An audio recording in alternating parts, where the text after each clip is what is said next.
The security guard grabbed her arm in front of 200 people. She didn't fight back. She didn't cry. She simply looked at him and smiled. And that smile was the last mistake he would make. Her name was Loretta. She was 74 years old. She had silver locks and a single envelope tucked under her arm.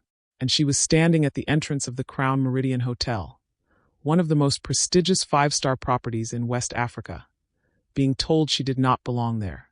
The guard's grip tightened. He leaned in close. "Ma'am, this is a private event. You need to leave. Now." The music was still playing inside. Champagne was being poured. 200 of the city's wealthiest people were laughing, clinking glasses, celebrating.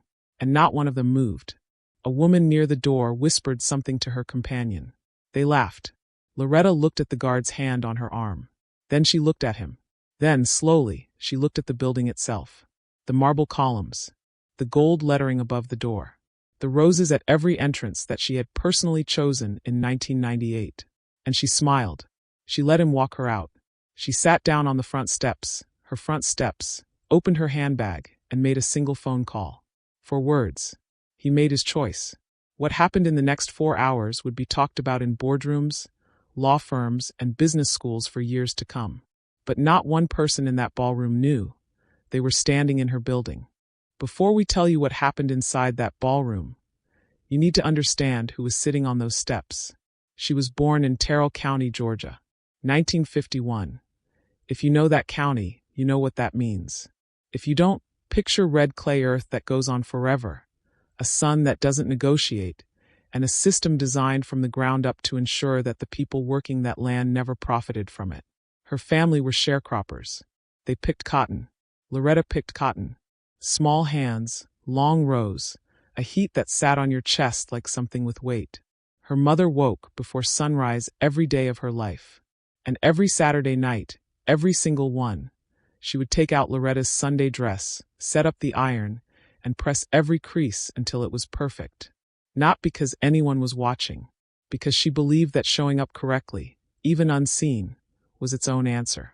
Loretta never forgot that iron. She never forgot those Saturday nights. She was the sharpest student in her school, then the sharpest in her county. A scholarship found her at 17, hospitality management at a university where she was one of 3 black women in the entire program. 3. And the institution made sure they felt that number every single day. The looks across lecture halls. The group projects where her ideas were absorbed and her name was forgotten. The professor who told her, with complete sincerity, that she might want to consider a more realistic career path. She smiled at him, took notes, graduated with honors. She moved to Atlanta, worked front desk at a hotel for 6 years, overqualified, underpaid, and absolutely absorbing everything. How a property runs, where the money moves, what guests remember, and what they never forgive. In 1987, she bought a small bed and breakfast on the edge of Atlanta's Old Fourth Ward. 8 rooms, a narrow porch, a garden she planted herself. She named it after nothing, just an address, a number on a street. Loretta was 36 years old. She had found the property. 8 rooms, narrow porch, a garden that was mostly weeds, a building that everyone else had looked at and walked away from. She wanted it. She had saved for 4 years. She took out a second mortgage on the only thing she owned outright, a small house in southwest Atlanta that she and Charles moved into the year they married. Charles sat across from her at the kitchen table the night before she signed. He looked at the papers for a long time. Then he looked at her. He didn't tell her it was too much. He signed his name beside hers. Her lawyer at the time, a sharp, careful man who had spent 30 years watching black-owned businesses in the South get quietly dismantled through litigation, legislation, and outright theft, sat her down before she signed a single document. He said, "Loretta, black wealth in this country needs armor. Stay invisible." She understood him immediately. She structured everything through a holding company. Her name appeared nowhere on the public face of any property she owned. It was not deception. It was architecture. The bed and breakfast became a boutique hotel. The boutique hotel became 2.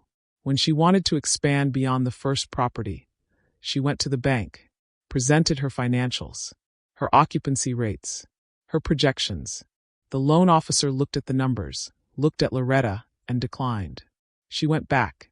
Different officer. Same answer. She found a black-owned credit union on the south side. They looked at the same numbers the bank looked at. They said yes. That second property became the foundation of everything that followed. By 1998, she was acquiring her first luxury property. By 2001, Loretta Adela Wusu owned a holding company behind 5 luxury hotels across 3 cities. Atlanta, Accra, Lagos, marble lobbies, roses at every front desk. Her specification, written into every property management contract. Gold fixtures. Thread counts she approved personally. A standard of hospitality, so precise it bordered on obsessive. And Charles was beside her for all of it. Charles Owusu. 40 years of marriage.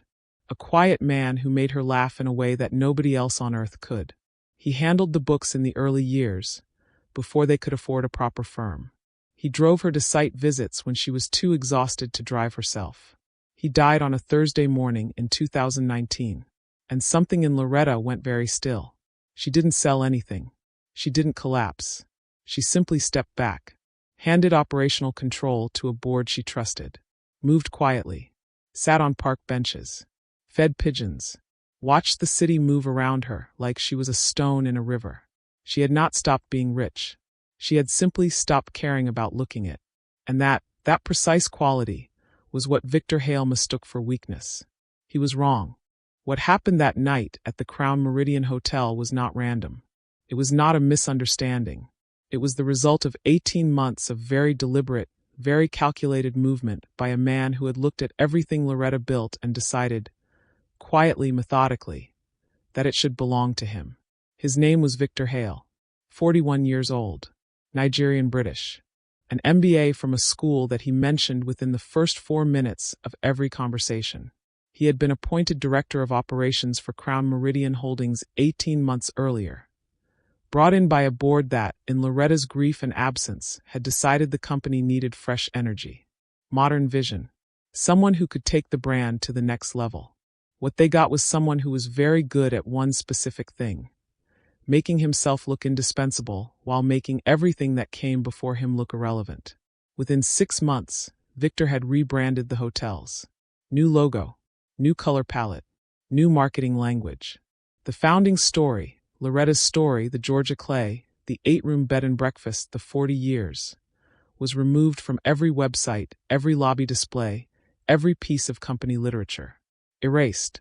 Not by accident, by instruction. He told the board it was about moving forward. Modern luxury consumers, he explained, didn't want history. They wanted aspiration. What he was actually doing was removing all evidence of the person who outranked him. What he needed, to complete what he was building toward, was control of the ownership structure itself. Not just operationally, but legally. He wanted the company. The transfers were how he intended to take it. And taking it required one thing he could not obtain legitimately: Loretta's signature. Through a series of transactions structured to look routine, asset transfers, subsidiary formations, reclassifications, Victor had begun repositioning ownership stakes within the holding company. Small movements, the kind that don't trigger alarm bells unless someone is specifically watching for them. He routed approvals through small interim subsidiaries, below audit thresholds, but large enough to shift control. Someone was. Loretta had been approached 3 weeks earlier by a former board member, a woman named Adwoa, who had quietly resigned 6 months prior. Adwoa had said nothing publicly when she left, but 3 weeks ago she had contacted Loretta's legal team directly. A handwritten note, delivered by hand, with a document reference number attached. For words. Look at the transfers. Loretta looked. Then she called James. And then Loretta, who had spent 50 years moving in silence, got into a taxi. She arrived at the Crown Meridian Lagos on a Friday evening. No announcement. No call ahead. She had one envelope under her arm. Inside it, the original founding deed of Crown Meridian Holdings, notarized, dated 1998, bearing her signature and hers alone. She was not there to make a scene. She came the way she always came to problems. Quietly, with documentation, prepared to give the other person one opportunity to correct course. The security guard at the entrance was new. He didn't know her face. Why would he? Her face had been removed from the building. "Ma'am, this is a private event. Invitation only." "I know," Loretta said. "I'd like to speak with the director." She waited. Calm. Hands folded over the envelope. Victor appeared 2 minutes later. And here is the thing about that moment. The thing that people who were standing nearby would later describe in interviews. When Victor saw Loretta, something moved across his face. Fast. Gone in under a second. The faint, irrational sense he should recognize her, and the immediate decision to dismiss it. And then arrogance closed over it like water over a stone. He looked at her for a long moment. Looked at the envelope. Looked at the guard. And then, in front of the guests closest to the entrance, in front of the waiting staff, in front of 200 people on the other side of those glass doors, he said, "Get her out of here. She's confused." The guard hesitated, then followed the instruction. A woman in a floor-length gown standing nearby leaned toward her companion and said, not quietly enough, "These people will let anyone wander in." No one corrected her. No one stepped forward. The doors closed. The chandelier light disappeared behind glass. Inside, a live band shifted into a new song. The champagne kept flowing. Loretta was on the outside, on the steps, in the dark. Not one person in that room said a word. The music kept playing. Victor Hale went back to that podium, straightened his jacket, accepted a glass of champagne from a passing waiter, and resumed his speech about vision, about legacy, about what it means to build something that lasts. He used that word, legacy. Here is what Victor Hale did not know. Loretta had not come alone. While Loretta stood at that entrance, while the guard's hand was on her arm, while the woman in the floor-length gown made her comment and went back to her champagne, 3 people were already inside that ballroom, already watching, already working. The first was Temi Owusu, 28 years old. She had her grandmother's stillness and her grandmother's precision and absolutely none of her grandmother's patience for men who confused confidence with competence. Corporate attorney. Called to the bar at 25. She was seated at table 9 in a red dress with her phone face down on the table, and her eyes on Victor Hale from the moment he entered the room. The moment Loretta was turned away at the door, Temi saw it through the glass. She did not move. She did not react. She picked up her phone, angled it carefully, and pressed record. Loretta had come to the door specifically so that this moment, Victor's choice made in front of witnesses, would be captured. She had given him the opportunity. He had answered it. Every word Victor said from that point forward was captured. The second was James Osei, 63 years old. Loretta's legal counsel for 30 years. The same man who had structured every holding company, every acquisition, every protective legal layer Loretta had built across 4 decades. He knew the documentation behind Crown Meridian Holdings the way a surgeon knows anatomy. Precisely, completely, and with a clear understanding of exactly where to cut. He was at table 14. Sparkling water. No alcohol. He had been watching Victor work the room for 90 minutes. The handshakes with the investors, the whispered conversations with 2 board members Loretta recognized as recent Victor appointments, the careful performance of a man who believed he had already won. James had a folder on the seat beside him. Inside that folder were 40 pages of annotated transaction records. The transfers, the reclassifications, the subsidiary formations.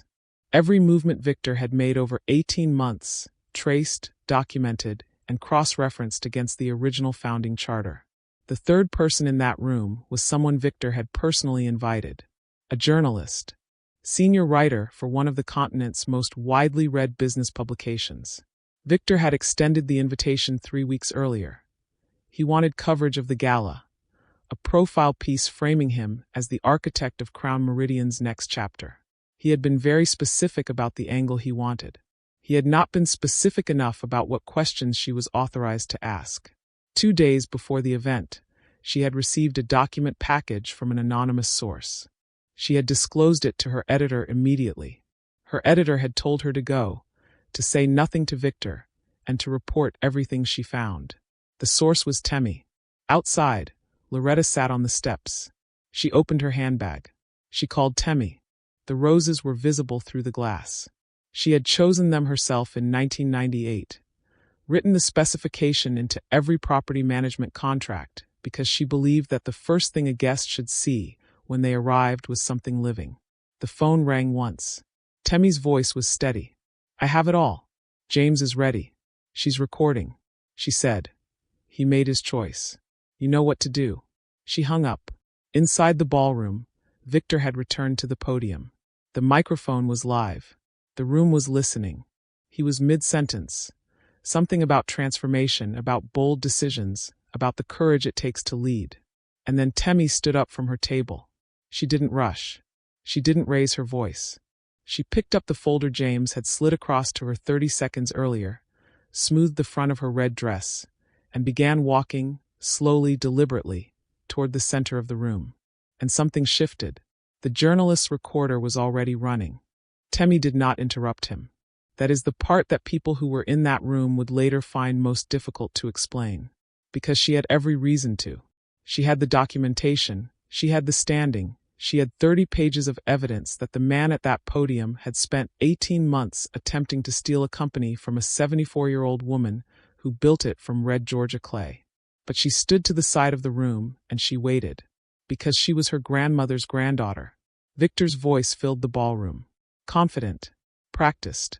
The voice of a man who had given this speech, or some version of it, many times before, in boardrooms, in investor calls, in mirror-facing moments of private rehearsal. "What we have built here," he said, "is not simply a hotel brand. It is a statement. It is proof that with the right vision, the right leadership, the right willingness to take bold and necessary risks, you can build something from nothing." The room applauded. The applause didn't finish. It fractured. 3 phones lit up across the front tables at the same time. Subject line: ownership confirmation. Back in the ballroom, Victor was building toward his conclusion. The room was with him, nodding, engaged, champagne glasses in hand. The board members at the front table were leaning back in their chairs. The comfortable posture of people who believe the evening is going exactly as planned. James Osei stood up from table 14. He walked, unhurried, deliberate, to the front of the room. He placed a folder on the table in front of the board members. Not with drama. Without a word. 2 board members looked at the cover page. One of them stopped smiling. The journalist's recorder was already running. Had been running for 11 minutes. And at the podium, Victor Hale, mid-sentence, mid-triumph, did not notice any of it. Because he was looking out at a room full of people who were applauding, and he had mistaken their applause for agreement. And then a board member raised his hand. Not tentatively. Not as a question. As a stop sign. Victor faltered. Half a word left unfinished in the air. The silence that falls when a room knows something has changed, but not yet what. Temmie took 1 step forward. And outside, on the steps, Loretta's phone buzzed once. A text from James. 2 words. "We're ready." James Osei had been a corporate attorney for 38 years. He had argued in front of tribunals. He had sat across tables from some of the most aggressive legal minds on 2 continents. He had spent 3 decades building legal architecture so precise, so deliberate, that it had never once been successfully challenged. He did not raise his voice. He never had to. He stood at the front of that room, adjusted his glasses, and spoke with the particular calm of a man who knows that the most powerful thing he is holding is the truth, and that the truth, properly documented, requires no performance. "Before we proceed," he said, "the board needs to review documentation served this evening regarding the true ownership structure of Crown Meridian Holdings." The room shifted. Immediate. Silent. Victor laughed. It was the wrong decision, but it was a revealing one. Because the laugh came too fast. The reflex of a man who has prepared for confrontation and decided in advance that the best response to it is dismissal. He looked around the room, performing confidence for an audience he was already losing.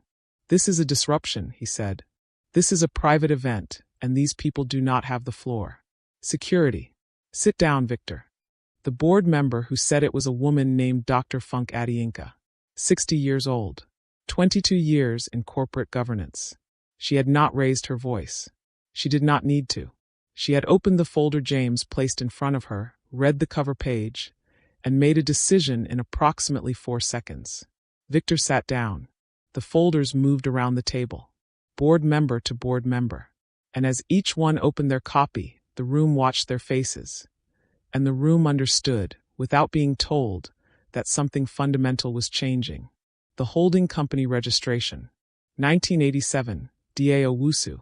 The acquisition documents. 1993, D.A. Owusu. The Crown Meridian founding charter. 1998, D.A. Owusu. Notarized. Witnessed. Legally unimpeachable. The 2004 brand acquisition. D.A. Owusu. Every signature. Every seal. Every cross-reference legal instrument that James had spent 30 years constructing with the precision of a man who understood that one day, someone would try to pull at the threads. And then, the transaction records. 18 months of them. The transfers Victor had initiated.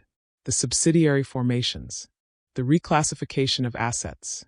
All of it annotated in James's handwriting, cross-referenced to the founding charter. Flagged against the specific clauses that Victor's movements had violated. And at the bottom of the final page, a signature authorization that Victor's shell company transfer had required to be valid. Loretta's signature, which had been forged.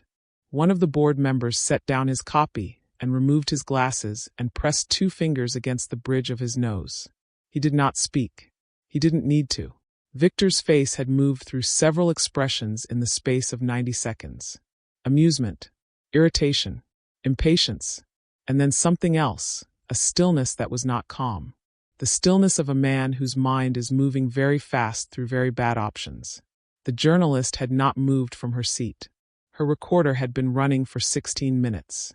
She was writing in a small notebook with the focused quiet of someone who understands that she is watching a story that will not need embellishment.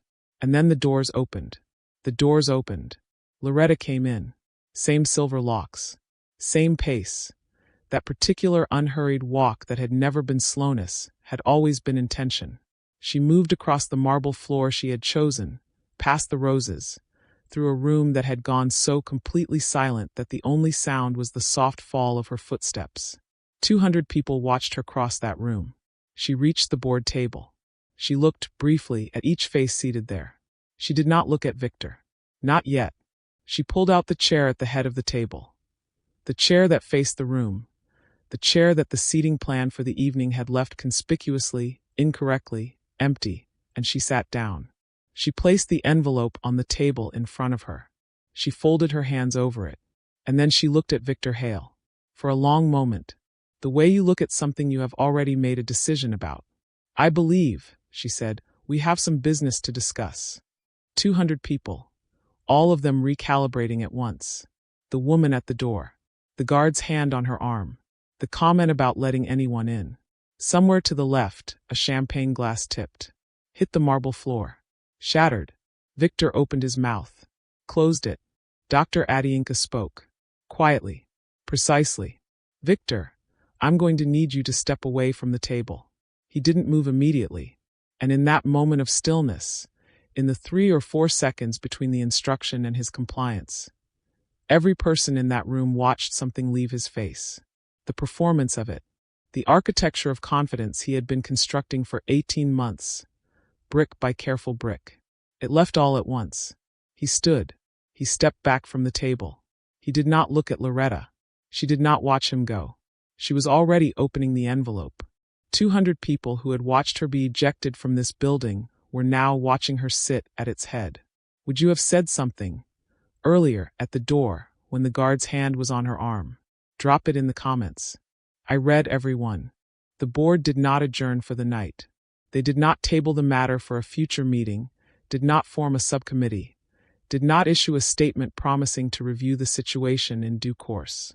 Corporate bodies are often very good at delay, at turning urgency into process and process into protection for the people who least deserve it. Not that night. Dr. Adiinka called an emergency session at the board table before the catering staff had finished clearing the first course. The remaining guests were asked, politely and firmly, to leave. The journalist was asked to wait in the lobby. She did. She had everything she needed. James laid out the case in 40 minutes. He did not editorialize.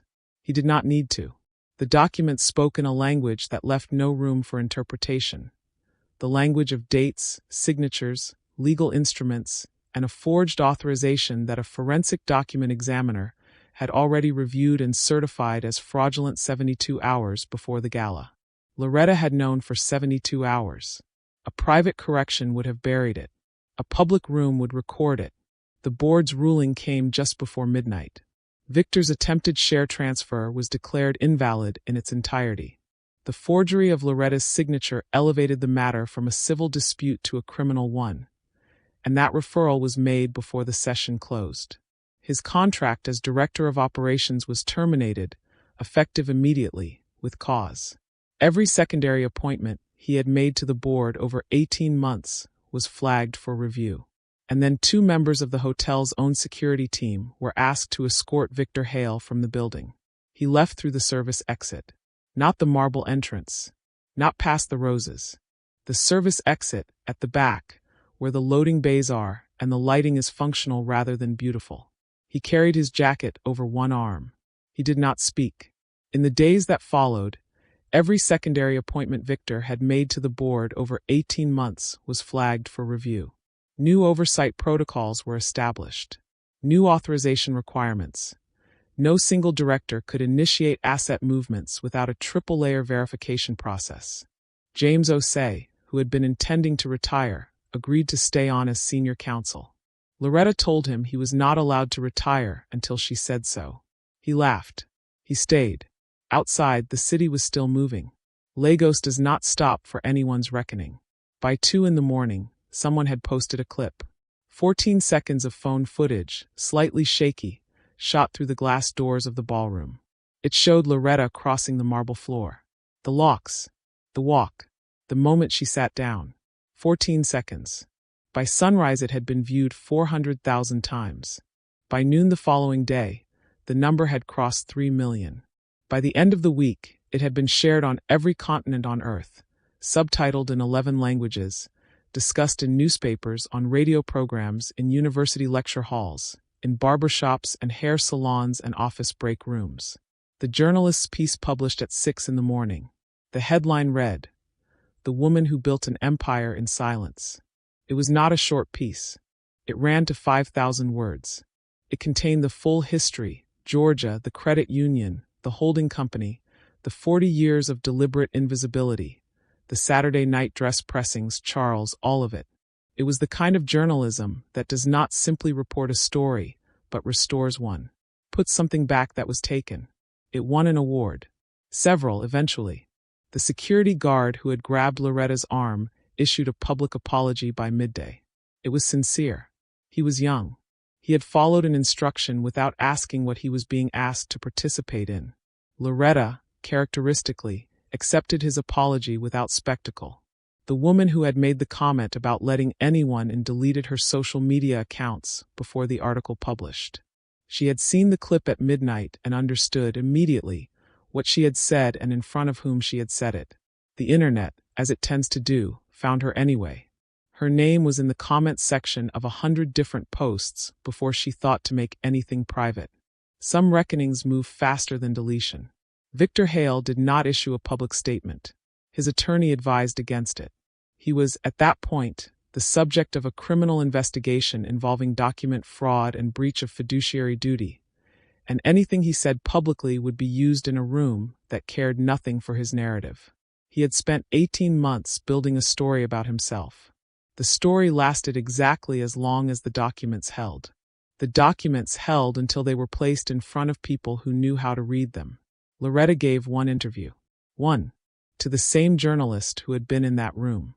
They sat in Loretta's suite on the 22nd floor. The chair she had chosen, the view she had paid for. The journalist asked her many questions. Loretta answered most of them.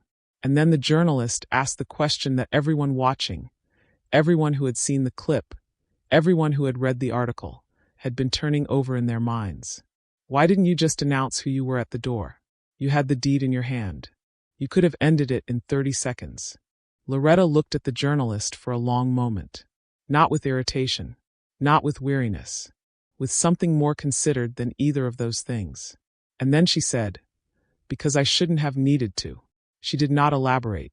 She did not need to. Loretta went back to the park bench. She fed the pigeons. The silence she had maintained for decades had been breached, not by her own hand, but by the hand of a man who had underestimated her. So she made one decision. She allowed her story to be told. Fully, correctly, on her own terms. The Crown Meridian hotels closed for a weekend of internal renovation 6 weeks after the gala. Not structural, not cosmetic. In the lobby of every Crown Meridian property, Lagos, Accra, Atlanta, a founding gallery was installed. Framed photographs, mounted on a wall that every guest would pass on their way in and on their way out. The 8-room bed and breakfast on the edge of Old Fourth Ward, 1987. Loretta on the narrow porch, younger, one hand shading her eyes from the Georgia sun. Charles beside her, laughing at something just outside the frame. The original staff of the first Crown Meridian Lagos, 1998. 12 people standing in front of a building that was still under construction, wearing hard hats, grinning. Loretta in the center, hard hats slightly too large, completely unbothered. The founding charter. Framed. D.A. Owusu, in her own handwriting, dated and sealed. And one more photograph. The one that guests stopped in front of the longest, according to the front desk staff who watched them. Loretta and Charles on what appeared to be an ordinary evening. Kitchen table. Papers spread between them. 2 cups of tea going cold. Both of them looking at the same document, heads close together, entirely absorbed. No one knew what document they were looking at. It didn't matter. What the photograph showed was something that needed no caption. 2 people building something together, in private, without an audience, because the work itself was reason enough. That photograph became the image most associated with the Crown Meridian rebrand. It appeared in the journalist's follow-up piece. It was printed, framed, purchased as a print by people who had never stayed in a Crown Meridian hotel and never would. Something in it reached people who had no connection to the story except the human one. Temi joined the board. She was the youngest member in the company's history. She arrived with the same quality her grandmother had always carried, a precise, unhurried intelligence that did not need to perform itself. The scholarship was announced quietly, the way Loretta announced everything. No press release. A letter to 5 universities across Nigeria, Ghana, and the United States. Full funding for young Black women studying hospitality management or business law.